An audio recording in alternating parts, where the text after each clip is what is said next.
Well, when I first get an idea for a film, I tend to get really excited about it and then sort of get ahead of myself a little bit. I like go away, start telling everyone about it and start drawing pictures and storyboards for it, and then I realise I haven't written the script yet, so I have to go back.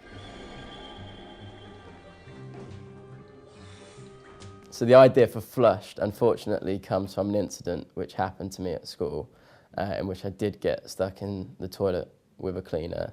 Hello? Are you all right? Yeah. Well, I thought she was talking to me. I'll make it up to you. Why don't you come to mine for a bit of dinner? I'll cook you something nice. But I found out quite quickly she was on the phone. So anyways, I just told this story to some friends and they found it funny, and so I just extrapolated the idea a little bit.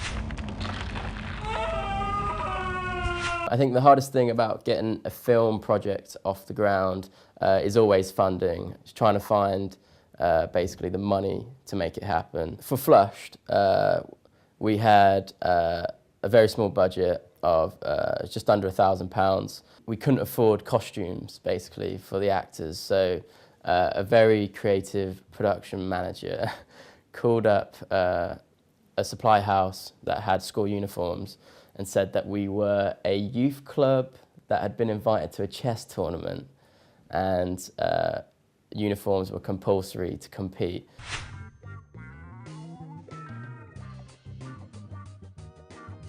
I think the biggest expenses when you're putting a short film together is always equipment hire. Get yourself attached to a small film company. Most of them have their own equipment, so you can save a lot of money on the equipment hire. The sort of unexpected or hidden costs, I suppose, is it's the exhibition costs of you finish your film, you spend all your money making it, and then you realise, oh, I want people to watch it. And you've got to burn all the DVDs, you've got to submit the fees for festivals, competitions. As soon as we'd finished Flushed, we literally just put it as many places as we could. It's worthwhile of seeing how audiences respond to it, because at the end of the day, that's what it's all about. So if I could go back to when I was starting out, I think I started off thinking, you know, it's fine, you know, I've got all these great ideas, it's going to be fine, blah, blah, blah.